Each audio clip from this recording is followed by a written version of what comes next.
இதில் ஒரே மனுஷன்தான் எழுதியிருக்கிறார். இப்போ இந்த வசனத்தை பார்க்கும்போது அவங்க எதில் எழுதுவாரா? மனதில் எழுதுவேங்கிறார். மனதில் எழுதுவேன் என்று கர்த்தர் சொல்லுகிறார். அப்போ பிரமாணத்தை எங்கெல்லாம் எழுதணும்? இருதயத்துலேயும் எழுதணும், மனதிலையும் எழுதணும். மனசில் எப்படி எழுத முடியும் தானே? இப்போ நம்ம வயசான ஆட்கள்லாம் இப்போ தான் நம்ம படிச்சுட்டு கால்குலேட்லாம் வச்சு கணக்கு போடுறோம். என்ன அவங்களாம் எப்படி போடுவாங்க? மனசில் எழுதிடுவாங்க. டக்குன்னு நீங்கள் எத்தனை பொருள் கொடுத்தாலும் அத்தனை பொருளையும் உள்ளேருந்து அதை 10, 15, 25, 55, 35ன்னு சொல்லிட்டு கடன்னு மனசில் போட்டுறாங்களா? என்ன அப்போ மனதில் எழுத முடியும். அப்போ இங்கே சொல்கிறாரு, அங்கே 8வது அதிகாரத்தில் இருதயத்தில் எழுதுவேன், 10வது அதிகாரத்தில் உங்கள் மனதில் எழுதுவேன்றார். பிரமாணங்கள் இங்கே உள்ளே இருந்துச்சு அப்படின்னா அது ஞாபகத்துக்கு வருமா? வராதான்? வந்துக்கிட்டே இருக்கும். என்ன அப்பப்போ நம்மளை ஞாபகப்படுத்திக்கிட்டே இருக்கும். அப்போ இந்த வாக்கு தத்தம் எல்லாம் எங்கே எழுதணும்? நம்ம இருதயத்தில் எழுதணும்.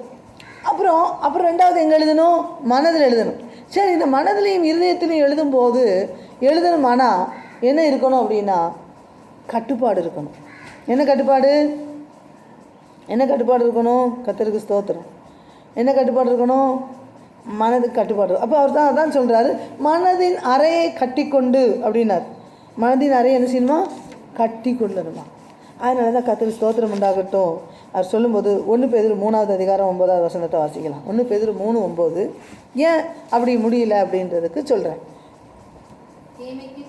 தீமைக்கு தீமையையும் உதாசீனத்துக்கு உதாசீனத்தையும் சரி கட்டாமல் அதற்கு பதிலாக நீங்கள் ஆசீர்வாதத்தை சுதந்திரிக்கும்படி